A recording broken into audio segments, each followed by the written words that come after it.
ওই কিছু যে নোংরা টোংরা এরকম আছে যাচ্ছে, ঘাস টাসও ছাদের উপর হয়ে গেছে। আমার ধারণা যে আগুনটা ধরার কোনো এখানে অপশন নেই, হয়তো কোনো কেউ XYZ সিগারেট টিগারেট খেয়ে ফেলে দিয়ে গেছে, ওটার থেকেই বিবিকে ধরেছে আমার ধারণা।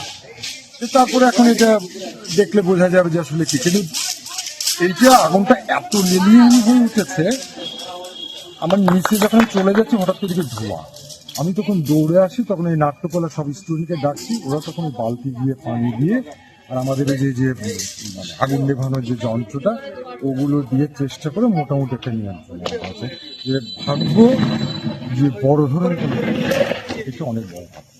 আমি যেভাবে ঢুকেছি, আমি দরজা দিয়ে আগুনের লেলিহানের ভিতরে ঢুকে গেছি সেই মুহূর্তে। তখন ওই যে বালতি ভরে পানি এনে দেওয়ার পরে ওই মেশিনটা দিয়ে দেওয়ার পরে মোটামুটি কমেছে, কিন্তু এখন আসলে বোঝা যাচ্ছে না যে কিভাবে লেগেছে। আমার ধারণা হচ্ছে একজন। ঠিক আছে।